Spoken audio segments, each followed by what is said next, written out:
Well, good morning, beautiful YouTube people. How's everybody doing? Oh, it is Tuesday, November 17th at 3:39 in the afternoon. Look at the sun, how quick it's set. This is the ramblings of Larry in Lake Park, Georgia. Just going to take take the baby out for a quick ride. Been busy all week doing some training and getting stuff ready for Christmas.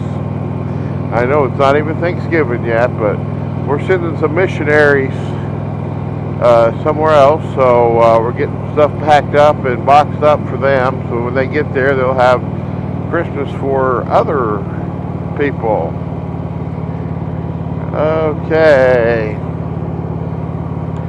Let me hop on. We may have to slow down here. We're getting ready for a school zone. This is US 41. I keep saying this. If you're traveling north or south through Georgia, this used to be the only highway that went from I think Miami to Atlanta, and it goes further north than that. Kind of like the old Route 66. A lot of bikers, instead of riding I-75, will ride this road. That's why I bring it up. If you're riding in this area on your way to Jacksonville or to Daytona, this will lead you down to Daytona too. Make sure you call me or tell me in advance so we can meet up for lunch or something on that deal. There's the church off to the right. I'll be headed there in just a minute. I've got a meeting this afternoon there. So, well, how's everybody doing? How's everybody doing? With all the craziness in the world today, looks like the news reports COVID's on the rise, however you feel about that, not political there. Of course, our state's getting ready to do a recount, and now we're starting to see political ads again on TV. I'm here to tell you, I'm tired of the political process, but we have the best in the world, believe it or not. I've been to a lot of countries, but so with that, another funny Air Force story. There's a little funny Air Force story for you. Was the topic of today. I'm trying to find a picture to stick at the beginning of this video, as I did the other one with Veterans Day. I worked on, primarily, when I was in Del Rio, I worked on T-37s and T-38 aircraft. You type them in Google and you'll see them. I believe they're still using the 38s, but the 37s have been retired. They were good, reliable aircraft. From there, I went to Kadena, Okinawa, Japan, in '83. That's how old I am. I don't want to hear in my comments. I was born in '83. Young people. I started working on the F-15. Then it was the C's and D's.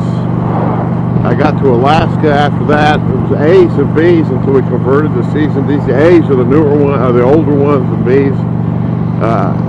C's and D's are D model, B models, and D models. Were back. There were two-seaters. Most of your F-15s, C model A's and C's were one-seaters or fighters. And so you don't get a back-seater. The E model and some of the other aircraft, there's a couple other versions now, because they drop bombs too. The A's and C's were just strictly air-to-air. Air superiority is it. They must be harvesting something or planting something, doing something here. The migrant workers are here. But so on that, back on track. Focus, Larry, focus. Last time I talked for 28 minutes and I didn't realize it. But so on that is, I'm up in Alaska, but every weekend the jets would, a 4-ship or a 6-ship of jets would fly somewhere in the lower 48. So I'm in Alaska, the lower 48, somewhere down in the lower 48. They would fly somewhere. Well, these jets, all these fighter jets, to me are kind of like sports cars. Or NASA cars or whatever. They require a lot of maintenance. for every hour flies, I think there's 10 hours of maintenance required afterwards. But so they would land somewhere, and inevitably one of them would break. Something would happen. Of course, pilots, if the idiot light comes along, they don't know. They're not trained in it. The idiot light was on. They couldn't get it off. They didn't know if it was just a switch malfunction or whatever. So one of us would have to go down there and work on the airplane and make sure it was okay to fly. Well, somebody come up with this program called the Flying Crew Chief Program. Neat program, neat as could be.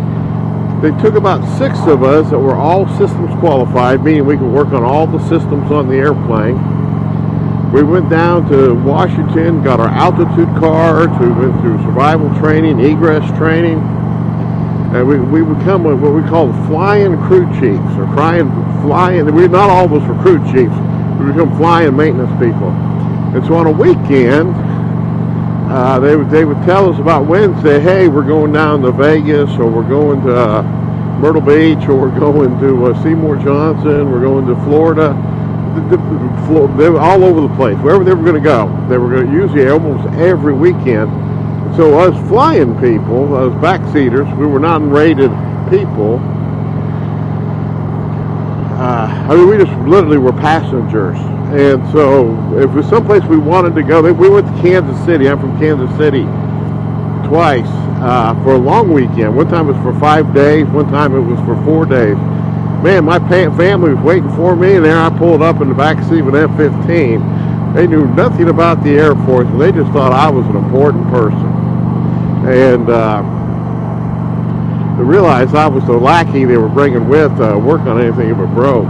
So service the airplanes, that's a whole other story. But so here we are. We're doing this. I'm in Okinawa. I'm actually in the Philippines. And we had the 313th Air Division commander. He's with, for those, I know I'm using a lot of military terms, PACAF, Pacific Air Force. He's in charge of everything from Alaska to Australia, the whole Pacific Ocean area. And so with that in mind, you got to watch. Sometimes people get impatient with these farm trucks and will dart out. You always got to kind of watch that. So on that is, so they sat there, and normally, this guy was a rated pilot. He's a 3-star general. He's a rated pilot. General Schneider was his name. Great guy. Stood about 5'2", 5'1", 5'2". I stood 6'3". And so not only are you the guy that flies along with, you're also the suitcase carrier, another thing. Well, they didn't have another rated pilot to send with them. Somebody come up with the bright idea. Send Hauser with the general. Okay. And so it's about a 3 or 4 hour flight from the Philippines back to Okinawa. They don't let you travel supersonic the whole way because you got our in-flight refuel. There's a lot of things you got to coordinate to go that long of a distance. Make sure there's a tanker there for you and everything else, an in-flight tanker. And so this general, we're sitting there going along, and I've met the guy a couple times. We get out to the airplane. I'm in my flight suit, looking good. He's in his flight suit. You know, he was an old man then. He was 40-some years old, and I thought, man, I'm flying with this crusty old man. Boy, I didn't even know nothing. And so I'm sitting there and go along, and I'm going along, and I hop in. We hop in the back seat and everything. We get ready to go. He yells in the back. He says, "Hey, Chief! I don't remember how to start it." He says, "If you can start it, I know I can fly it." Now, this guy is a Korean in Vietnam. I know he's a Vietnam air ace, meaning I think he shot down 5 aircraft in Vietnam. I mean, he was truly a warrior pilot there, and kind of at the end of his career. And so I was engine run qualified and taxi qualified. So I crank up the jet. And just technical here, the F-15 has these tricycle gear, real close landing gear, but it's a pretty good sized airplane, and it steers funny when you're trying to taxi it. You don't steer with your hands, you steer with your feet on the rudder pedals. And so we were all over the place, and he says, "Chief." Now the back seat sits a head above the guy in the front. He said, "Chief, you know how to taxi this thing?" I said, "Yes, sir." He says, "If you can taxi it to the end of the runway, I promise I can take it off." I'm like, "Hell, sir, there's a button here in the back that says takeoff trim. I can do that much. I can take it off. I just can't land us." And so we had a good laugh there, because literally on a modern day aircraft, there's a button you can push. It puts the flaps and all the flight controls in the right position for takeoff. Full throttle up, it'll take off at 1G up. So we laughed about it. He says, "Okay, Chief, then go ahead and take us off." Oh, we got to go and put the landing gear up. Got the landing gear up, and we're going along. So here we are. It's a long flight. Before y'all think, man, that is cool. And it was cool. You're sitting in a seat that's hard as can be, straight up and down. There's no leaning back. There's no leaning forward. Seat belted in, much like a race car driver, and probably about as comfortable seat as a race car driver. And you're locked straight up. And you got this 5 to 10 pound helmet on your head. So if you start to go to sleep, it about rips your head off your neck. And so it's not as comfortable as you think. I mean, it's a long, enduring flight. You can't stand up. I mean, you're stuck in one position for the whole flight. You can raise your seat up and down a little bit. That's about all you can do. I thought that was glass there. Okay. Not coming. Not close coming.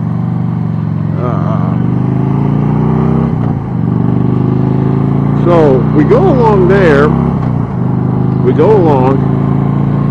And funny thing, we're flying along, and they gave us lunch boxes. The flight kitchen comes out. We call them box nasties. And so we're sitting there, and so we're about halfway through the flight, and the general says, "Well, Chief, if you want to take a quick bite, go ahead and eat." They give us a cheeseburger and French fries and a Coke. The Coke is warm, and the cheeseburger with nothing on it but cheese and a bun and French fries is cold. But you know, that's what you ate, so we ate it. There's no going to the bathroom. There is a little ways to the bathroom. That's just a whole other story. But they have to take a number 2. There's no way to do number 2. And so here we are. I eat, he eats. And now you got to think, we're breathing. We have the possibility, I should say, to breathe 100% oxygen. I'm trying to see what that church was. And so we get up there, and he says, "Chief, you don't mind if I light up a stogie, do you?" He pulls out a cigar, lights it up. I mean, I'm pretty sure this is a non-smoking flight, but you know, he's the general. 3-star general. You know, what am I to say? Yes, sir. That's all I said. You can put your mask on and put on 100% oxygen. He smokes for a little bit. Now, this airplane, these particular airplanes did not have automatic flight controls. They had, like a lot of airplanes today, you can program where you want to go, and the thing flies you right there, the whole thing. These particular airplanes did not have that. What they had was altitude and longitude you hold. Once you were flying straight and level, you could hold it and lock it, so the flight controls kept you that way. The problem was, if you got in a crosswind or something and it would blow it off, it would only turn it a little bit, and then it would be off course, and it would beep, and you would have to fly it back. But here's the general in the front seat, and I'm telling you what, flying an airplane about 200 knots, 200 to 300 knots, is more sensitive than you realize. He's going, and he keeps wanting to veer to the right. They've got a hard crosswind. We're about 30-some thousand feet.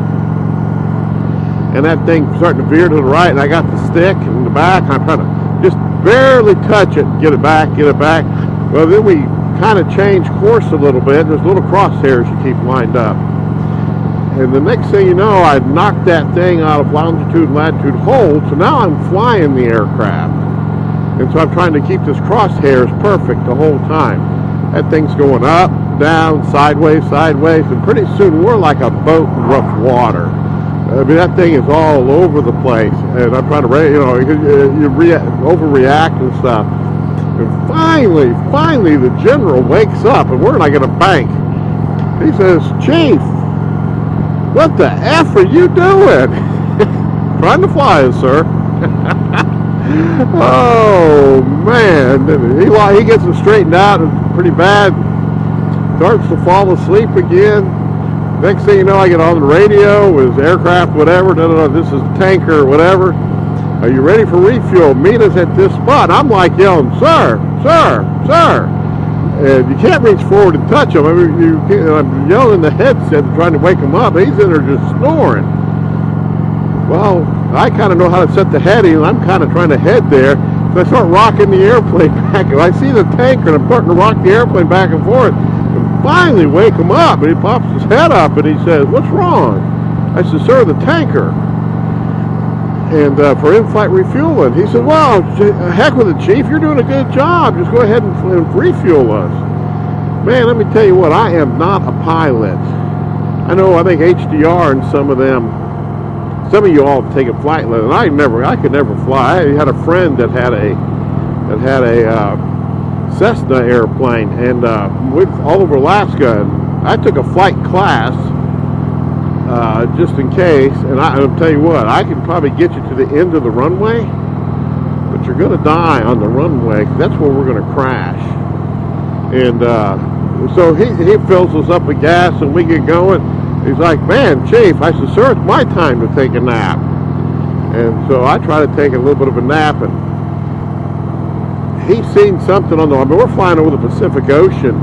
It's hard, even in daylight, it was hard to see the difference between the ocean and the sky, because the ocean's pretty blue, and the reflection of the clouds are on it.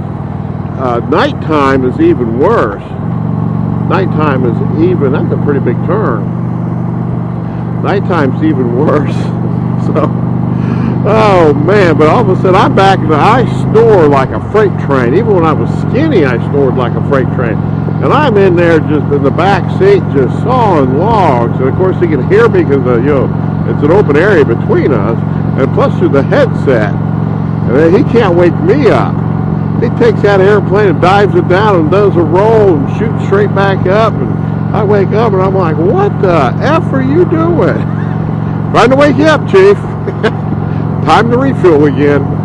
So we refuel again, and we ended by land. And he went, do you want to land us in Alaska, in Okinawa? No. Trust me, you do not want me to land you. So that's one of the funny stories there, flying with a general, 3-star general. I did that a few times with him. He liked me, and I liked him, and we got along well. And so when he was flying a lot of times, I flew, and I was kind of his aide.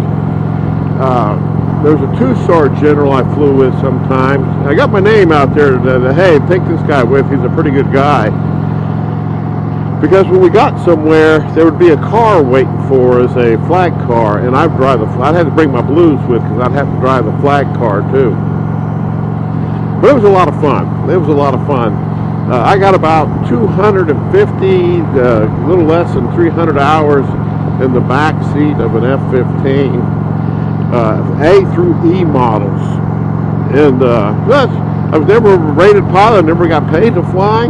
I was just a nobody that got lucky, and we get to ride around the back seat from time to time because I was one that could do the job. So, all right, I'm not quite sure where I'm at. That's your Air Force story for the day. So again, thank you for whatever service you belong to. If you didn't belong to any service, but thank you for paying your tax dollars. So man, that sun is bright, and I don't have a sun visor. I do not like this time of year. Let me tell you what, I do not. All right, everybody, let me get through this corner, and I'm going to shut you off. All right, everybody, you all be blessed.